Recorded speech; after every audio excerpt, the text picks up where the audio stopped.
आपको याद होगा जब बीजेपी ने नितिन नवीन को अपना राष्ट्रीय कार्यकारी अध्यक्ष घोषित किया था तो सियासी हलकों में हैरानी छा गई थी। बिहार के साथ अन्य राज्यों के नेताओं के लिए ये कदम पूरी तरह से चौंकाने वाला था, लेकिन पार्टी के इस फैसले ने तय कर दिया था कि जमीनी स्तर पर गहरी पकड़, अनुशासित संगठनात्मक कार्य और पार्टी में चुपचाप लेकिन दृढ़ता से आगे बढ़ने का संगम नितिन नवीन में है। पार्टी ने इस पर ध्यान दिया कि और उन्हें महज 45 वर्ष की आयु में बीजेपी के शीर्ष पद पर आसीन कर दिया। नितिन नवीन का आज जन्मदिन है, उस लिहाज से उनके सफर पर एक नजर डालना जरूरी है। नितिन नवीन बीजेपी के राष्ट्रीय अध्यक्ष बनने वाले सबसे युवा नेता हैं। इसके अलावा बिहार और पूर्वी भारत के इस रणनीतिक संगठनात्मक भूमिका तक पहुंचने वाले पहले नेता हैं। उनकी पदोन्नति बीजेपी में हो रहे बदलाव का संकेत बताई गई। एक ऐसी भाजपा जो करिश्मा या प्रसिद्धि के बजाय कैडर राजनीति में विश्वास रखती है। नितिन की सियासी यात्रा और उनकी पारिवारिक विरासत बहुत समृद्ध रही। 23 मई 1980 को रांची में जन्मे नितिन स्वर्गीय नवीन किशोर प्रसाद सिन्हा के पुत्र हैं। उनके पिता बिहार बीजेपी के दिग्गज नेता और पटना पश्चिम से 4 बार विधायक रहे। वे संघ परिवार के प्रति अपनी प्रतिबद्धता के लिए जाने जाते। नितिन नवीन का सियासत में प्रवेश बेहद आकस्मिक परिस्थितियों में हुआ। 2006 में उनके पिता के निधन के बाद उनके जीवन में नाटकीय मोड़ आया। बीजेपी ने उन्हें पटना पश्चिमी से आगामी उपचुनाव लड़ने के लिए चुना। वो सीट थी जिसका प्रतिनिधित्व उनके पिता कर चुके थे। नितिन ने अपनी पढ़ाई छोड़ दी और 26 वर्ष की आयु में सक्रिय राजनीति में प्रवेश किया।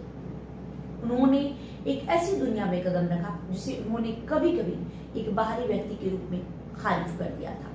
2006 के बिहार विधानसभा उपचुनाव में नितिन नवीन को जीत मिली। उनके निर्वाचन क्षेत्र का नाम बदलकर बांकीपुर कर दिए जाने के बाद उन्होंने लगातार 4 बार विधानसभा चुनाव जीता।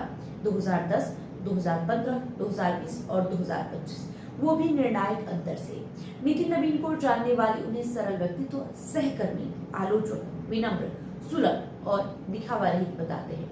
वे निजी जीवन में ज्यादा प्रचार नहीं करते और व्यक्तिगत लाभ के बजाय संगठन की ताकत को प्राथमिकता देते हैं। उनके इस सरल स्वभाव ने उन्हें एक ऐसे राजनीतिक व्यक्तित्व विकसित करने में मदद की है जो सुलभ और भरोसेमंद है, जो अन्य जगहों पर अक्सर देखने को मिलने वाली उग्र राजनीति से बिल्कुल अलग है।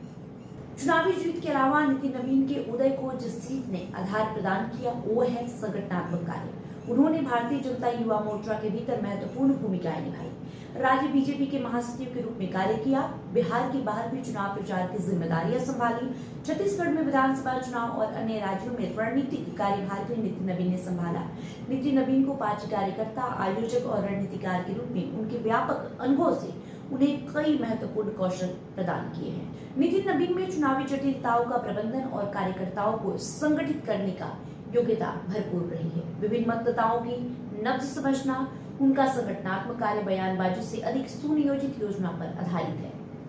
ये सारी बातें भाजपा नेतृत्व के लिए एक महत्वपूर्ण गुण रहा है। नितिन नवीन का सफर चुपचाप ही शुरू हुआ, लेकिन बीजेपी के सबसे चर्चित नेताओं में जाकर शुमार हो गया। नितिन नवीन का सहज व्यक्तित्व, लगातार चुनावी सफलताएं ये बताने के लिए काफी है कि इस शख्स में संगठनात्मक क्षमता भरी हुई है। नितिन नवीन अभी राज्यसभा सांसद है। पीएम मोदी, नड्डा और अमित शाह के प्रिय हैं। उनके जन्मदिन पर सभी लोगों ने उन्हें जमकर बधाइयां दी है। वीडियो में इतना ही। वीडियो पर आपकी जो भी प्रतिक्रिया होगी कमेंट बॉक्स में लिखते जाइएगा। वीडियो को लाइक और शेयर करिएगा। बहुत बहुत शुक्रिया।